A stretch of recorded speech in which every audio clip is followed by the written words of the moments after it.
오늘은 요나서의 이야기 세 번째 주제를 가지고 한번 은혜를 나눠보도록 하겠습니다.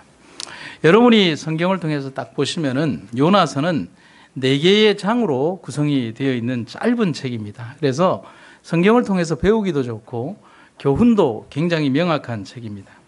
그런데 요나서는 아주 독특하게도 그 장들마다 가지고 있는 교훈이 아주 독립된 교훈들이 등장을 하고 있습니다. 일단 4장을 배우지 않았으니까 3장까지 보면 요나서 1장에서는 뭐냐면 변덕스러운 요나를 위해서 모든 것을 이미 준비하신 하나님의 사랑에 대해서 기록을 해놓고 있고, 요나서 2장에서는 회심하는 요나를 위해서 물고기를 통해서 무진장 빨리 니느웨로 인도하시는 하나님의 사랑에 대해서 기록을 해놓고 있습니다. 오늘 배우는 요나서 3장에서는 하나님은 다시 한번 요나를 통해서 당신의 뜻을 이루시고자 하시는 장면이 나오는 것입니다.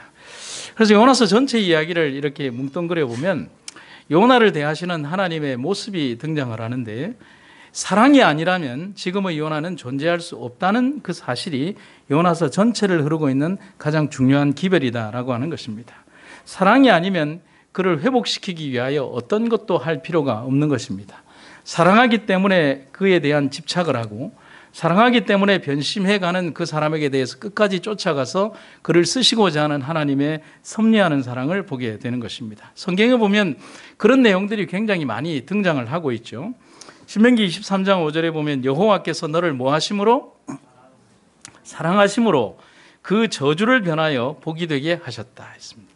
스바냐 3장 17절에 보면 너의 하나님 여호와가 너의 가운데 계시니 그는 구원을 베푸실 전능자시라. 그가 너로 인하여 기쁨을 이기지 못하여 하시며 너를 잠잠히 사랑하시며 너로 인하여 즐거이 부르며 기뻐하시리라 하리라 라고 기록이 되어 있습니다. 서양의 신학자 가운데 T. 루서르라고 하는 사람은 우리에게 이런 말을 남겨주고 있습니다. 모든 일을 다 끝냈을 때 그것은 친구 때문도 아니고 숙련된 기술 때문도 아니고 지혜 때문도 아니고 운송수단이나 재료 때문도 아니고 하나님이 모든 것을 이루셨다는 사실을 내 아들아 명심해라 했습니다. 그리스도인들은 바로 이러한 사실을 잊어버려서는 안 되는 것입니다. 오늘 사랑하는 우리 여사님 박병화 성도님을 이 자리에서 뵙게 한 것도 하나님의 사랑이 오늘 우리 여사님을 인도하셨다는 사실을 꼭 기억해 주시기를 간절히 바랍니다. 이렇게 만난 것이 하나님의 거룩한 섭리 안에서 만나셨다는 사실을 기억해 주시면 감사하겠습니다. 오늘 본문의 말씀으로 가보면 요나서 3장 1절과 2절에 하나님의 두 번째 부르심에 대해서 이렇게 기록이 되어 있습니다. 여호와의 말씀이 몇 번째 요나에게 임하니라?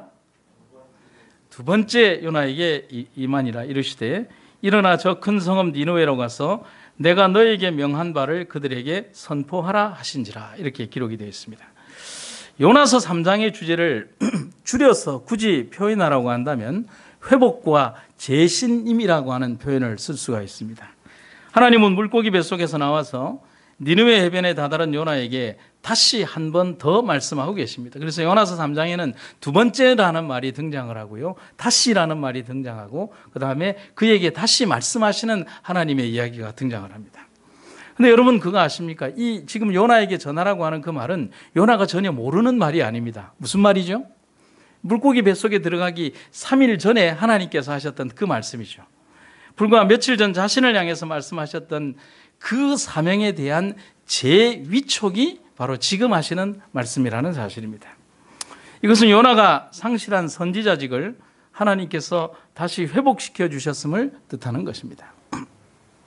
또한 요나가 물고기 뱃속에서 드렸던 기도에 대한 하나님의 응답이기도 하다는 사실입니다.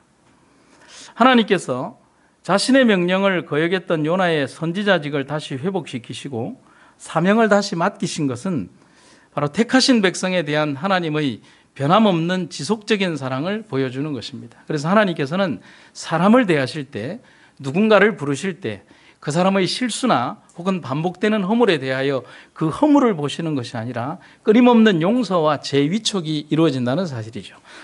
여러분 같으면 베드로 계속 쓰시겠습니까? 내 면상에다 대고 하루에 3번씩이나 자기는 팔려가는데 저 사람 모른다라고 얘기를 하고, 이러면 성경은 굉장히 이렇게 유화적으로 표현을 했지만 세 번째 부인할 때는 우리식으로 아주 쉽게 표현을 하면 쌍욕을 했다는 표현이 맞는 것입니다.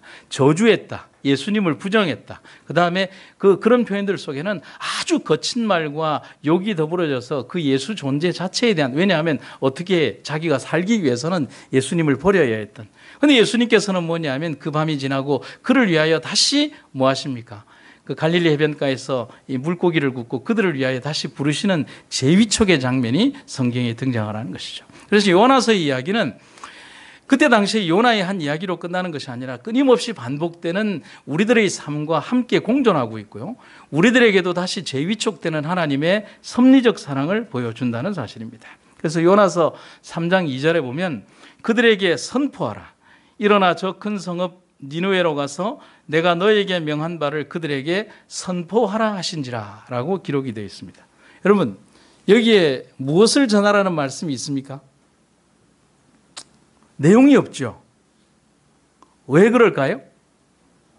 지금 요나에게 야, 물고기 뱃속에서 나와서 정신이 없잖아요. 여러분들 같으면 물고기 뱃속에서 나와가지고 정신이 있겠습니까? 물고기 뱃속에서 나와서 정신이 없이 이렇게 해변가에서 멍하니 앉아 있는데 야, 너 이제 저 큰 성읍으로 가서 전하라. 그러는데 내용이 없어요. 그 내용이 없는 이유를 여러분도 알고 있고 저도 알고 있습니다. 왜 그럴까요? 이미 알고 있는 내용이기 때문에 그런 거예요. 다시 말할 필요 없이 네가 집어던졌던 그 사명 자체만 떠올려주면 되는 내용이고, 네가 내던졌던 선지자직을 다시 하나님께서 그의 어깨 위에 짊어줬기 때문에 다시 그 내용을 설명할 필요 없이 네가 가야 된다라고 말만 하는 것입니다. 언제요? 그가 물고기 뱃속에 들어가기 전에, 배를 타기 전에, 욥바로 내려가기 전에 이미 말씀하셨던 내용이 니느웨로 가서 그들에게 그 죄의 실상을 알리고 회개의 복음을 전하라는 하나님의 말씀이었던 것입니다. 하나님이 말씀하지 않아도 그의 오늘을 있게 한 불순종한 명령임을 알고 있습니다. 같이 한번 읽어볼까요? 40일이 지나면, 한번 읽어보세요. 40일 시작. 40일이 지나면 니느웨가 무너지니. 여러분, 제가 요나서 1장을 할 때 그 설명을 안 했는데, 피지배국의 민족이고 약소민족의 이 요나가 자기를 지배하고 있는 그 강대국의 그 수도에 들어가서 그들에게 죄를 지적하고 너희들이 40일만 지나면 망할 것이다 라고 하는 것이 아무리 선지자라고 해도 겁이 날까요, 안 날까요? 겁이 나죠. 옛날에 객기를 부리던 우리 신학과생 중에 한 명이, 제가 어느 교회라고는 설명할 수가 없고, 서울에 굉장히 이제 대한민국에서 전 세계에서 몇 번째 가라면 이제 이렇게 서운할 정도로 큰 교회 예배당 앞에 가서 자기가 안식일에 기별을 전해야 되겠다라고 하면서 성경책 하나를 달랑 들고 가서 내가 저 안식일을 모르는 무리들에게 내가 안식일에 기별을 전하겠다라고 간다고 하는 거예요. 그래서 어떻게 할 거냐라고 하니까 내가 갔다 와서 설명을 할 테니까 듣기만 하라는 거예요. 저는 무서워서 안 따라갔죠. 그리고 어떻게 했냐 그러니까 그 예배당이 굉장히 큰 예배당인데, 그 예배당에 내려오면 여러분 계단 밑에 보면 보통 이렇게 큰 이렇게 단 같은 게 있습니다. 그러니까 축대 같은 게 있는데, 그래서 그분들이 11시 예배를 드리고 쫙 내려오는데 성경책 하나를 들고 이 친구가 그 위에 벌떡 올라가더니만 그렇게 했다는 거야. 이 배역한 무리들아, 어떻게 너희들이 안식일을 지키지 않고 이렇게 예배를 드리고 뭐 하면서 이렇게 하는데, 자기가 한 5마디 했는데 누가 자기를 끌고 가고 있더래요. 거기에도 이제 왜냐하면 열성 있는 또 장로교 또 그 청년들이 있을 거 아닙니까? 그래서 자기는 몇 마디 했는데 막 끌고 가더니만 어디냐고 보니까 화장실에 끌려가서 자기가 취조를 당하고 있더라는 것입니다. 그래서 어떻게 됐냐 그러니까 그거는 자기의 프라이버시라서 얘기는 할 수 없다고 하는데, 내가 보니까 몇 대 맞고 온 것 같아요. 그래서 그 뒤부터는 이제 그런 객기를 부리지 않는다라고 하는 것입니다. 우리 친구도 잘못이 되었고, 또 우리 친구에게 그런 위해를 가한 그 친구들도 좀 잘못이 되었지만 한번 웃을 수 있는 것입니다. 요나가 만약에 이 기별을 전한다면, 정상적으로 생각을 한다 그러면 요나는 그 기별의 2마디를 전하기 전에 끌려가서 그냥 참혹한 죽음을 당하거나 위해를 당할 것이 뻔한 기별이 바로 이 기별의 진실이라고 할 수 있는 것입니다. 요나가 1장 2절에서 받았던 첫 소명과 동일한 것이지만, 요나서 3장에서 그가 다시 받게 되는 소명에 대한 무게와 자신이 임하는 마음은 분명히 다른 것입니다. 여러분 한번 생각해 보세요. 요나서 1장에서 그냥 기세등등하고 뭔가 자신감에 절어 있고요.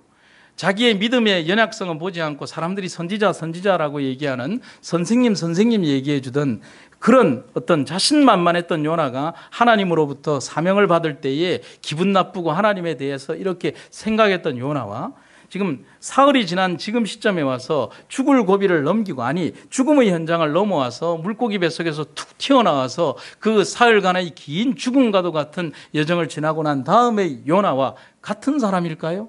아니요. 유전적으로는 같은 사람일 수 있지만은 절대로 같은 사람은 아니죠. 무게감이 다르다라고 할 수 있는 것입니다. 여러분 10년 전의 당신과 10년 후에 오늘의 당신이 같습니까? 20년 전의 그때의 철없던 여러분들의 모습과 20년 후에 오늘 인생의 수없이 많은 풍파와 고난을 짊어지고 난 이후에 오늘의 내가 같을까요? 바꾸어 얘기를 하면 불과 며칠 전에 이 몸속에 아이를 가지고 있던 최선화 선교사와 아이를 생명의 그 탯줄을 자르고 이렇게 자기의 가슴에다가 아이를 안고 있는 그 사랑하는 어머니가 된 그 여인네의 모습이 같을까요? 다를까요? 무게감이 다르죠. 삶을 보는 시각이 다르고 세상을 보는 시각이 다르며, 그리고 세상에 대해서 자기를 부르시는 하나님의 그 모든 것들이 다 다르다는 사실인 것이죠. 죽을 고비를 경험하고, 아니 죽음을 경험했다고 할 수 있는 그가 지금 받고 있는 소명에 대한 무게와 이전 자신이 평안할 때의 사명의 무게는 같을 수가 없습니다. 여러분 인생에 정말 거대한 남이 졌던 슬픈 삶의 무게를 한번 느끼고 싶으시면 부산에 있는 저쪽에 그 화장장에 한번 가보시기 바랍니다. 저희는 장례식을 하기 위해서 거기에 가보면 꼭 들리는 곳이 있는데, 거기에 추모관 옆에 이렇게 고인을 위하여 이렇게 글을 남기는 그 메모장이 있습니다. 제가 찍어놓은 사진들이 있는데 거기에 보면 여러분들 우리가 그 삶의 현장에서 그 장면 한 장면을 보고 온 이후에는 인생의 무게를 달리할 수 있습니다. 뭐라고 적혀있는 줄 아십니까? 아빠 잘 가. 여러분 그 한마디에 삶의 모든 것 속에서 내 딸은 아니고 내 아버지는 아니지만은 울지 않을 사람이 없는 것이죠. 사랑하는 여보, 나 이제는 어떻게 해야 할까? 아빠 고생 많으셨어요. 이제는 그만 쉬세요. 그렇게 벽 한 면에 가득히 붙여져 있는 서로의 이별을 아쉬워하는 수많은 쪽지들 속에서 그들이 이제 그 현장을 떠나가서 살아가야 되는 삶의, 사랑하는 사람을 떠나보내고 난 이후에 삶을 받아들이는 그들의 삶의 자세는 그 이전과 그 이후에 얼마나 다를까? 오늘 여러분들이 살아온 인생 가운데에서 과거의 경험이 왜 중요하고, 과거의 아픈 기억이 오늘 왜 중요하고, 과거의 쓰라렸던 경험과 애절한 슬픔과 이별의 경험들이 왜 중요한 것인가? 오늘의 나를 그만큼 세상을 바라보게 하고 하나님을 더 애잔하게 바라보게 만드는 중요한 기억이 되고 있기 때문이라는 사실입니다. 그래서 우리가 그런 얘기를 하죠. 다시 태어난다는 말을 합니다. 사선을 넘나드는 경험이 우리 인생에 주는 것은 이미 죽었어야 할 자신이 죽지 않고 살아남은 이후에 느끼는 모든 것은 감사할 수밖에 없다는 것이죠. 야, 내가 인생의 어느 경점에서 죽었어야 하는데 내가 지금 살아서 이 현장을 맛보는 것이죠. 그래서 이제 남은 인생은 덤으로 사는 것입니다. 그래서 제가 전도회에 가면 전도의 제목으로 잘 쓰는, 하루의 강목으로 쓰는 제목 가운데 하나가 가불 인생이라는 그 제목을 설교 제목으로 씁니다. 왜냐하면 천국에서 살아야 될 인생의 삶을 우리는 이 땅 아래에서 좀 땡겨서 사는 것이죠. 여러분 가불 인생 많습니까? 왜 아멘을 안 하는지 모르겠네. 그런 관점에서 요나가 지금 받고 있는 하나님의 제신임은 불과 며칠 전의 그 감정과는 절대로 갚을 수가 없다는 것입니다. 여러분 혹시 찰턴 헤스턴이라고 하는 영화 배우를 기억하십니까? 10개 영화의 주인공이고, 그 찰턴 헤스턴은 우리 아버지가 정말 좋아했던 영화 배우입니다. 아마 10개라는 영화를 좀 쉽게 얘기해서 한 100번은 본 것 같아요. 뭐 이렇게 짧게 봤던 길게 봤던, 아마 뭐 학교에서 단체로 가서 보고, 그 다음에는 또 선생님이 정말 재미있는 영화라고 해서 또 가보면 또 10개를 보러 가고, 그 다음에 또 재미있는 영화라고 해보면 또 10개를 보러 갔는데 또 그걸 좀 줄여서 보고 뭐 이렇게 해서 또 오면 또 연말이 되면 또 크리스마스 날 되면 또 보여주는 찰턴 헤스턴의 그 10개 영화를 지금 봐도 또 재미있는 것입니다. 근데 찰턴 헤스턴은 굉장히 신앙심이 깊은 사람이었어요. 기자가 그에게 그런 얘기를 합니다. 당신은 영화 배우로서 영화배우로서 모세를 연기했는데 그 모세를 연기한 경험 이전의 당신과 경험 이후의 당신은 같습니까? 라고 했을 때 찰턴 헤스턴은 정말 중요한 얘기를 합니다. 그는 그 영화를 위해서 실제로 이제 하나님의 거룩한 산이라고 하는 시내산 정상을 밟고 거기에서 연기를 했거든요. 무슨 얘기를 하냐면 이렇게 얘기를 합니다. 시내산 정상을 밟고 온 사람이 어떻게 예전의 사람으로 돌아갈 수가 있겠습니까? 저는 이 말을 정말 중요하게 생각하는 것입니다.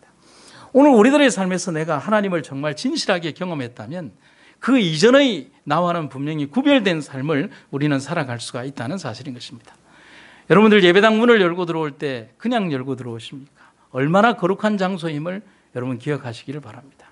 그리고 이 자리에서 여러분들이 만나게 되는 이 귀중한 시간이, 이 감격스러운 시간이, 이 한 번의 예배가, 이 귀중한 시간들이 오늘에게 주어진 21세기의 이 하루가 우리에게 얼마나 중요한 시간인가를 기억해 주시기를 간절히 바랍니다. 제가 지난주에 우리 문재순 집사님을 방문 갔다가 가슴 울컥한 얘기를 들었어요. 우리 집사님이 여기 잠깐 입원을 해 계실 때 갔더니만은 제게 이제 과거에 자기가 어려웠을 때 외정시대 때 얘기를 해 주시면서 목사님 제가 죽을 고비를 넘겼던 저걸 얘기를 하는 것입니다. 그런데 저는 들어보면서도 참 처음 들은 얘기였어요. 무슨 얘기냐면 그 얘기였어요. 일본 사람들이 이제 한 18살밖에 안 되는 자기를 잡으러 오니까 엄마가 이 딸을 살리기 위해서 아침이면 땅을 파서 묻었다는 것입니다. 여러분 상상이 가십니까? 잡혀가면 이제 뭐 만준이 연해준이 끌려가서 온갖 곤욕을 치르고 뭐 여러분들이 상상하는 그 모든, 그러니까 그런 사정을 하니까 끌어다 묻어버리는. 그럼 언제 꺼냅니까? 저녁이 되면, 해가 지면 꺼낸다는 것입니다. 그 다음 날은요 다시 땅을 파고 딸을 묻는다는 것입니다. 해가 뜨기 전에. 그러한 광경을 보면서 제가 마음이 찬해오면서 삶의 수없이 많은 그 경험과 그 노력과 삶의 애잔한 일들이 오늘을 살아가는 우리들에게 오늘의 우리를 있게 한 어머니 아버지들의 모습이었다는 사실을 기억하고 살아가는 오늘의 하루가 얼마나 감사한지 여러분 오늘의 어머니와 아버지들에게 깊은 감사를 드립니다. 두 번째는요, 니느웨 도성이 회개를 합니다. 요나서 3장 3절부터 6절에 보면 니느웨 백성이 하나님을 믿고 금식을 선포하고 물온대소하고 굵은 배를 입은지라 그 소문이 니느웨 왕에게 들리매 왕이 보좌에서 일어나 조복을 벗고 굵은 배를 입고 제에 앉으니라. 요나서의 기별에서뿐만 아니라 성경 전체를 통해서 가장 감동적이고 가장 이해할 수 없는 장면이 요나서 3장에 등장을 합니다. 여러분 물고기가 튀어나온 얘기보다도 더 신기한 얘기예요. 여러분 논리적으로 어떻게 이런 일이 가능할까가 바로 요나서 3장에 등장하는 얘기입니다. 구약 역사를 통해서 보면 흔히 선택받은 백성이라는 이스라엘의 경험에서도 하나님의 경고의 기별을 단번에 순종하는 경우는 거의 없습니다. 내가 너희를 위하여 선지자를 얼마나 많이 보내었느냐. 독수리를 그 아이를 그 새끼를 그 새의 날개 아래 모음같이 너희를 얼마나 모으기 위해서 그랬냐. 그러나 선지자를 보내면 그들을 칼로 켜서 죽이고 그들을 태워서 죽이고 활로 쏴서 죽이고 톱에 켜서 죽이고 하는 그런 수없이 많은 범죄들을 이스라엘의 백성들은 선지자들을 대하며 회개하지 않는 그들의 도구로 활용을 했습니다. 그런데 반복된 불신종과 배신, 우상 숭배의 경험 뒤에 뼈저린 아픔을 겪고 나서야 이스라엘 백성들은 겨우 하나님의 그 백성으로 회개하고 돌아오는 장면을 보게 되는 것입니다. 그런데 요나서 3장에 등장하는 니느웨 백성들은 심판의 기별을 들은 이후에 즉시 하나님을 믿고 금식을 선포했습니다. 그뿐만이 아니죠. 이 소식을 들은 니느웨 왕은 왕좌에서 일어나서 백성들과 함께 왕복을 벗고 허물을 상징하는 제에 앉아서 회개하는 장면을 보여주고 있습니다. 옛날 사람들이 왜 회개를 할 때 제 위에 앉아서 죄를 뿌리는 줄 아십니까? 여러분, 죄의 그 하나하나를 셀 수 있습니까? 없습니까? 죄는 죄를 생정해요. 그러니까 그 죄의 아무리 작은 조각을 뿌려서 우리의 머리 뿌린다 하더라도 우리의 죄가 셀 수 없을 만큼 많다는 사실을 상징하기 위해서 죄 위에 앉는 장면을 우리들에게 설명하고 있는 것입니다. 니느웨는 정말 큰 도성이에요. 요나가 기별을 전하기 위해서 3일 길을 달렸다라고 말하고 있습니다. 그래서 고고학적 발굴에 의하면 니느웨 성의 둘레가 약 96km, 그 다음에 직경이 30km 정도라고 합니다. 별로 안 크네라고 할 수 있겠지만은 여기에는 얼마나 많은 마을들과 또 사람들이 모여 있는, 그리고 사람들이 60만 명이나 되는 사람들이 구성이 되어 있는 것입니다. 그래서 고대의 도시들이 일반적으로 우리가 아주 중세나 고대의 도시들에게 있어서 도시가 어느 정도 숫자면 많다라고 했냐면 한 5만 명에서 10만 명이면 굉장히 큰 도시라고 했습니다. 그런데 니느웨 도성은 6배가 넘고 10배가 넘는 약 60만 명이나 되는, 그리고 성 전체의 둘레가 거의 100km에 가까운 어떤 거대의 도시였다는 사실이죠. 그러니까 이 요나가 3일 길을 겨우 달려가면서, 그리고 40일 동안 전해야만 이 기별을 다 전할 수 있을 만큼 그런 경고의 기별이었다는 것입니다. 그런데도 하나님의 경고에 대해서 완전히 백기를 들고 하나님의 용서를 구하는 믿음을 이 니느웨 도성이 보여주고 있는 것입니다. 그래서 제가 이렇게 글을 한번 써봤습니다. 심판의 기별을 전하는 선지자 요나보다도 심판의 대상이 되는 이방 백성들의 믿음이 훨씬 더 진솔해 보이는 아주 특이한 장면, 공감하십니까? 여러분, 요나서에서 보면요, 분명히 죄를 지적하는 선지자보다 죄를 지적받는 이 죄인들인 니느웨 성 사람들이 더 믿음이 좋아요. 그럼 이상하지 않아요? 나만 이상한가? 정말 이상한 광경이 니느웨 성에 전개되고 있는 것입니다. 그래서 제가 여러분들의 인생과 저희 인생을 한번 되짚어 보면 때로는 이방인들의 믿음이 저희들의 믿음보다 더 강할 때가 있습니다. 제가 군 생활을 할 때 저는 이렇게 이제 행정병을 했거든요. 그러면 이제 군사령부에 근무를 하면서 굉장히 중요한 어떤 역할들을 하면 이제 뭐 그때 당시 이제 하늘의 나는 새도 떨어뜨린다라고 하는 전두환 대통령 시절에 이게 우리가 사단사령부에 30일 동안 감사를 왔으니 얼마나 이렇게 뭐 털면 안 나올 게 어디 있겠습니까? 그러니까 이 사단 전체가 뭐 몇 명이 이렇게 목이 떨어지느냐가 관건이 되어 있을 때 부관 참모가 저를 부르더라고요. 짝대기 2개밖에 안 되는 일병인 제가 사단장 부관 참모실 문을 이렇게 부수고 들어간 얘기 기억하시죠? 그러니까 그걸 기억하고 안식교인을 오라고 그러는 것입니다. 그래서 갔더니만은 너 하나님 믿냐 그러더라고. 예, 하나님 믿습니다. 너 하나님 세냐 그러더라고. 하나님 셉니다. 그랬어요. 야, 나 좀 도와주라 그러는 것입니다. 그래서 어떻게 도와드릴까요? 딴 건 없고 내 하나님한테 좀 사정해서 나 좀 살려주라고 그래라 그러는 거죠.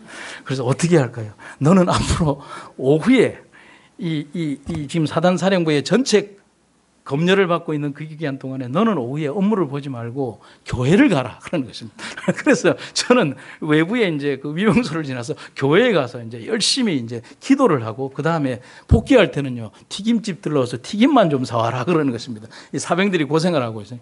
제 업무가 뭐냐면은 한 2주 정도 지났을 때 저를 불러서 이제 사단 참모와 부관 사령관이 이제 불러서 저를 그렇게 정말 기도를 시키는, 처음엔 장난인 줄 알았는데 저에게 정말 진솔하게 기도해 달라고 그러는 것입니다.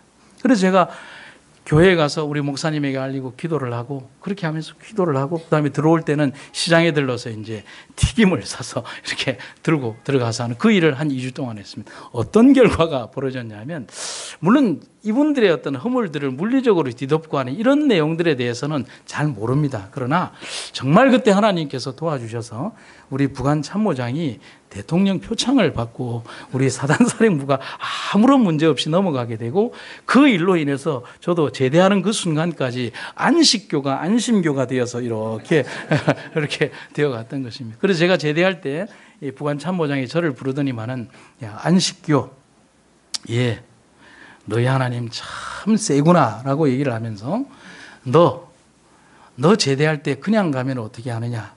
어떻게 합니까? 너 같은 안식교 하나 또 잡아다 놓고 가라. 그렇게 얘기를 했습니다. 박수 한번 쳐주셔도 됩니다. 누가복음 19장 40절에 보면 이렇게 기록이 되어 있습니다. 만일 이 사람들이 뭐하면 잠잠하면 돌들이 소리 지르리라 하시니라. 이렇게 되어 있는 것입니다. 이어지는 요나서 4장의 기별을 바라보면 요나는 자신이 기별은 전하고 있지만 원수된 니느웨 백성들이 회개하기를 바라는 마음으로 전한 기별이 아니었음을 알 수 있는 것입니다. 죄를 지었으니까 심판을 받기를 바라는 마음으로 그는 기별을 전했습니다. 여러분, 제가 지난 시간에 말씀을 드렸죠. 40일만 지나면 니느웨 도성이 멸망하니 회개하라 라고 하는 것이 하나님의 본질적 명령의 그 톤입니다.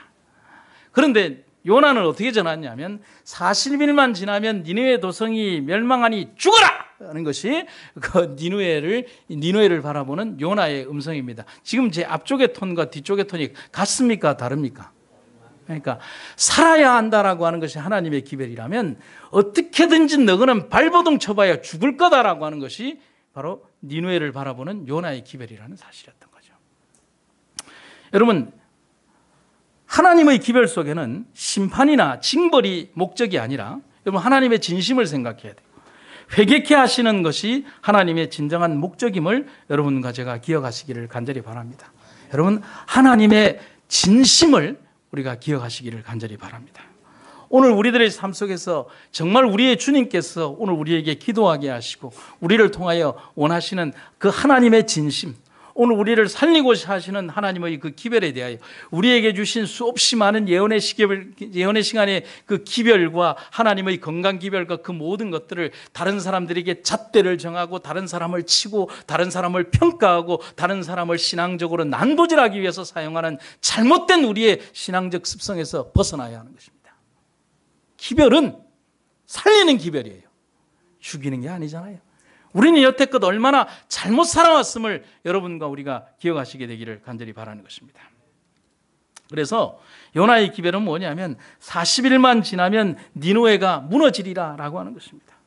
요나를 통해 니느웨에 전달된 이 메시지는 그 성의 멸망을 선포하는 심판의 기별인 동시에 하나님께서 40일 동안의 유예 기간을 주셔서 이 기간 동안 백성들이 회개함으로 심판을 면하고 구원받을 수 있도록 하시는 하나님의 사랑이 담긴 기별임을 잊지 마시기를 간절히 바랍니다. 그래서 하나님의 모든 기별에는 이런 사랑이 깊이 담겨져 있음을 잊어서는 안 되는 것입니다. 성경을 보면 동일한 기회가 주어졌던 니느웨 도성과 소돔성 이야기에서 니느웨는 구원을 받았지만 소돔성은 불로 멸망을 당했잖아요. 거기에는 뭐냐면 하나님의 심판을 받아들이고 하나님의 심판에 대하여 반응하는 백성들의 그 전혀 다른 자세가 등장하고 있다는 사실이죠. 이 같은 엄청난 차이는 하나님의 심판의 경고를 회개의 기회로 삼은 자들과 그렇지 않은 자들에게 주어지는 당연한 결과라고 할 수가 있는 것입니다. 마지막 주제입니다. 뜻을 돌이키시는 하나님에 대해서 요나서 3장 7절부터 10절에 등장합니다. 여기에 보면 제일 밑에 보면 하나님께서 무엇을 돌이키셨다라고 되어 있습니까? 뜻을 돌이켰다라고 했습니다. 여러분, 내 주장을 철회하는 게 쉽습니까? 어렵습니까? 어려워요. 내 잘못을 인정하는 게 쉽습니까? 어렵습니까? 어려워요. 여러분, 권위 있는 사람이 자기의 정책과 입안을 얘기했을 때 그것을 처리하기가 얼마나 어려우냐면 무슨 문제냐면 자존심과 권위의 문제가 있습니다. 흔히 말하는 말로 일본말 써서 죄송합니다. 가오가 안 섭니다. 무게감이 안 서요. 그러나 하나님은 구원에 있어서 이 백성들을 바라보시면서 어떤 생각을 가지고 계시냐면 절대로 그 구원의 문제에 있어서 백성들에게 대하여 자존심이나 자기의 어떤 것을 세우지 않으시는 분이라는 사실인 것입니다. 니느웨 백성들은 지금 회개하고 있습니다.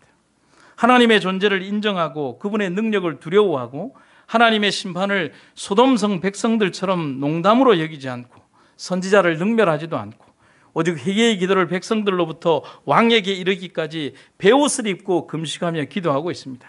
그래서 심지어 7, 8절에서의 기록에서 보면 짐승이나 소떼나 양떼나 그 모든 존재들이 다 금식하며 기도하며 하나님께 대하여 울며 기도하는 그 장면들을 우리가 볼 수 있다는 사실입니다. 또한 정말 독특한 사실은 니느웨 도성의 회개의 운동은 백성들이 시작해서 왕에게로 전달되고 있다는 사실입니다. 그리고 그들은 지금 이 시간에 감히 하나님의 뜻을 돌이키시기를 간절히 기도하고 있다는 사실입니다. 여러분, 이 백성들의 믿음이 정말 대단하지 않습니까? 하나님이여 당신의 뜻을 돌이키사 우리에게로 내리기로 한 그 멸망과 심판의 기별을 거두어 주시옵소서. 그것은 뭐냐면 하나님 당신의 그 기별이 정말 무가치하다는 것을 설명하는 것이 아니라 당신의 사랑이 우리를 용서하는 크신 사랑이 계시다는 사실을 바라보는 니느웨 도성의 그 우리가 흔히 말하는 이방 백성들의 그 강력한 믿음이 믿음 없는 선지자보다 훨씬 강하다는 사실을 우리들에게 보여주고 있는 것입니다. 그들의 기도는 인간적 욕심을 위하여 드리는 기도가 아니었습니다. 단순히 무엇을 채워달라는 기도도 아니었습니다. 그들의 회개를 받아달라는 기도였습니다. 여러분, 그래서 하나님께서 왜 그 기도를 응답해 주셨는지 아십니까? 하나님, 통장 잔고가 늘어나게 해달라는 것도 아니고 이 사업이 성취되게 해달라는 것도 아니고 그저 단순히 우리 지경 안에 축복 달라는 그런 기도가 아니라 이 니느웨 도성 전체는 무엇을 위하여 기도했냐면 하나님이여 우리의 죄를 받아주시옵소서, 우리의 죄와 탄원을 받아주시옵소서라고 하는 회개의 기도였기 때문에 하나님께서 받아주실 수밖에 없었다는 사실. 아멘입니까? 전적인 죄인임을 고백하고 하나님의 용서를 구하는 기도를 드렸습니다. 어떻게 하나님이 그런 기도에 응답하지 않을 수 있겠습니까? 하나님은 우리에게 바로 그런 분임을 기억하시기를 간절히 바랍니다. 근데 이런 기도만 드리면 하나님이 다 응답해 주실 거예요. 그런데 그림이 새카만 게 나왔죠. 캄캄한 밤이에요. 캄캄한 밤을 뭐로 묘사하려고 하니까 그냥 캄캄한 걸 띄워야 되겠더라고요. 캄캄한 밤에 이제 길을 잊어버린 사람이 길을 걸어가다가 산길을 걸어가는데 낭떠러지에서 떨어졌어요. 보이십니까? 그 사람? 캄캄하니까 안 보여요. 그래서 막 떨어지는데 급히 뭘 딱 잡았는데 나무를 잡은 거죠. 위를 보니까 캄캄하고 주변을 바라보니까 흙만 있고 저쪽을 바라보니까 캄캄하고 아래를 보니까 캄캄한 거예요. 큰일 났어요. 내가 이걸 붙들고 있을 힘도 없는 것 같고 그래서 기도했죠. 하나님 계십니까? 그 위에 하나님 계십니까? 하나님 좀 응답해 주세요. 하나님 계십니까? 하나님 계십니까? 그러니까 하나님이 대답을 하셨어요. 나 부르냐? 그랬습니다. 하나님이 이렇게 이제 바로 응답해 주시면 좋은데 정말 응답을 하셨어요. 나 부르냐? 그러니까 아이고 하나님 감사합니다. 위에서 이렇게 동아줄 하나만 내려주시면 제가 이렇게 잡고 올라가도록 하겠습니다. 하나님 제발 줄 하나만 좀 내려주십시오라고 했습니다. 그러니까 하나님이 줄을 내려주시는 게 아니라 뭐라고 얘기를 하냐면 야 그러지 말고 손을 놔라 그러는 것입니다. 근데 이 사람이 생각을 해보니까 아무리 봐도 밑을 봐도 이게 놓을 만한 높이가 아닌 거예요. 그래서 이 사람이 다시 하나님께 기도를 하는 거예요. 하나님 그러지 마시고 밑은 조금 그러니까 줄을 하나 좀 주시면 제가 하나님 너무 감사하고 평생 주님만 섬기며 살겠습니다 라고 얘기를 하니까 하나님이 또 말씀하시기를 야 줄은 좀 그렇고 손을 놔라 그랬습니다. 그러니까 이렇게 얘기하는 이 친구도 이상하지만 이렇게 대답하시는 하나님도 이 사람이 좀 듣기에는 좀 부담스러웠던 모양이에요. 그래서 옥신각신 하는 거예요. 하나님 줄을 주십시오. 네 손을 놔라 뭐 계속 이러니까 가만히 있다가 이제는 하나님을 안 부르는 거예요. 가만히 있다가 보니까 이 사람이 질문을 안 하니까 하나님도 대답을 안 하고 가만히 계시는 거예요. 그러니까 이 하나님이 갔나 보다 생각을 하고 이 사람이 위쪽을 보면서 뭐라고 얘기를 하냐면 거기 위에 여보시오 거기 위에 하나님 말고 좀 다른 분은 없습니까? 뭐 이렇게 얘기를 하더라는 것입니다. 제가 이 얘기를 굉장히 좋아합니다. 그러고 나서 더 이상 지치지 못해서 이제 팔에 힘이 빠져서 죽겠다고 뚝 떨어졌더니만은 이 떨어진 게 뭐냐면 저 절벽 낭떠러지가 아니라 불과 1m도 되지 않는 그런 바로 밑에 길 위에 떨어졌다는 사실이죠. 하나님이 손을 놓으라는 이유를 사람은 모르죠. 여러분 오늘 우리의 삶 속에서 하늘이 캄캄하고 좌우가 캄캄하고 땅 아래가 캄캄해서 우리의 유한한 시각적 환경이 모든 것을 볼 수 없을 때 하나님께서 손을 놓으라고 한다면 여러분과 저는 어떻게 하시겠습니까? 그것을 놓으실 자신이 있으십니까? 우리는 아마도 수없이 많은 시험 가운데에서 그렇게 하지 못할 것입니다. 오늘 우리를 향한 하나님의 그 기별들은 우리와 함께하고 계심을 여러분과 제가 잊지 마시기를 간절히 바랍니다. 니느웨는 단순히 하나님 앞에 회개만 한 것이 아니었습니다. 8절에 보면 그들은 구체적으로 그들의 행동을 고쳐 나갈 것임을 고백합니다. 저마다 가던 나쁜 길에서 돌이키고 힘이 있다고 휘두르던 폭력을 그쳤다라고 기록을 하고 있습니다. 그래서 니느웨에서 일어났던 회개는 영적인 변화뿐만이 아니라 도덕적인 변화를 동반한 참된 회개였습니다. 하나님의 심판에서 구원받을 수 있는 유일한 길은 금식이나 죄에 않는 의식뿐만이 아니라 삶의 변화를 동반한 하나님과의 관계 개선이라고 하는 사실이죠. 이 땅에 많은 사람들은 기도하겠습니다라고 얘기를 합니다. 그러면서 삶의 변화는 무책임하게 생각을 합니다. 하나님은 오늘날 우리에게 기도하라고 얘기를 하면서 그러면서 우리에게 삶의 극적인 변화와 동반에 대하여 분명히 말씀하고 계심을 이 땅의 그리스도인들은 잊어서는 안 된다는 사실이죠.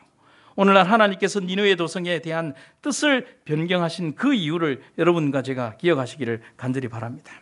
하나님의 심판의 경고는 항상 확정적인 선포가 아니었음을, 회개할 때는 그 뜻을 돌이킬 수 있다는 것을 전제로 하는 조건적인 선포임을 여러분과 제가 기억하시기를 간절히 바랍니다.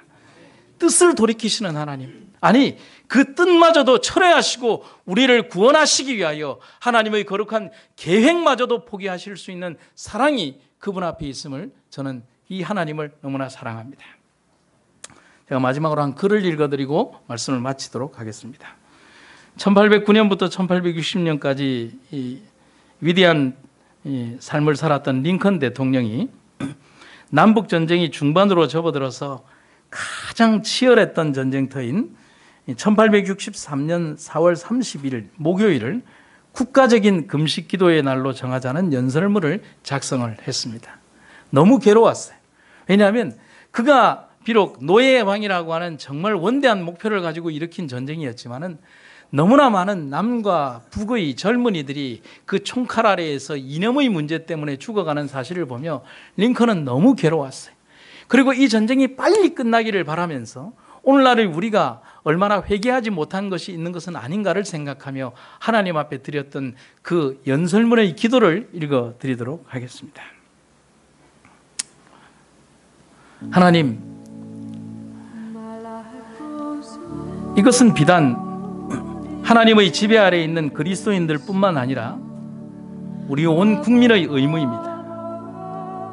죄와 허물을 겸손히 고백하고 진심으로 회개한다면 하나님의 자비와 용서를 우리는 경험하게 될 것입니다.